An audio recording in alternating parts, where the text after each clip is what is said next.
Ça, ce sont les cris de 2 équipes qui participent au Raid Andy Fort. Cette manifestation sportive unique en France mêle personnes valides et personnes porteuses de handicap dans une même équipe.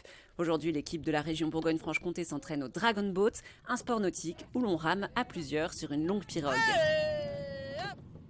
Charlotte Juvin fait partie de l'équipe de la région. C'est la première fois qu'elle participe au Raid Andy Fort. L'envie de faire un effort physique avec tout type de personnalités et de personnes et de découvrir aussi plusieurs sports, puisque c'est le cas sur le raid, et puis d'être dans un esprit un peu d'entraide aussi avec des personnes qui sont pas valides ou en tout cas avec un handicap.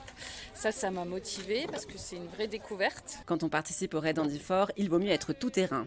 Les équipes, composées de 6 personnes, s'entraînent à toute une flopée de sports différents. J'ai fait du hockey fauteuil, c'est du hockey sur glace dans une sorte de petite luge. On a fait du curling, ça c'était aussi une découverte. On a fait du patin à glace. Et puis la semaine dernière, du tandem. On a appris à utiliser une joëlette, c'est-à-dire un fauteuil roulant mais pour le sport, avec une seule roue. Et on a aussi appris une petite danse pour faire du flash mob. Donc voilà, moi j'ai hâte de découvrir aussi d'autres sports. Ça peut être chouette. Anaïs Deré fait partie de l'équipe de la région. Elle est atteinte de cécité d'un œil et elle se bat pour plus d'inclusivité pour les personnes handicapées. Je trouve que le handicap, on ne le met pas assez en avant. Et les adaptations pour tout ce qui est fauteuil, etc., il n'y en a pas assez, c'est pas adapté, les trottoirs c'est trop haut, les magasins c'est pas assez large, les portes, etc. En tant qu'aide à domicile, je le vois tous les jours.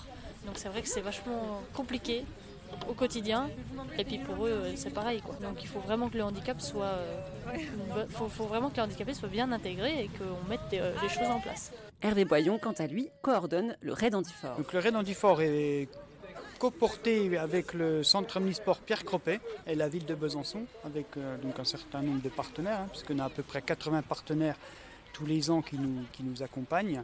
C'est une action qui a été primée 6 fois au niveau national, donc c'est organisé en tel de cette façon, il est unique en effet, oui. Est-ce que vous avez 3 mots pour qualifier cet événement ? Entraide, émotion et sportif. Le Raid Andy Fort se déroulera à Besançon les 13, 14 et 15 mai 2022.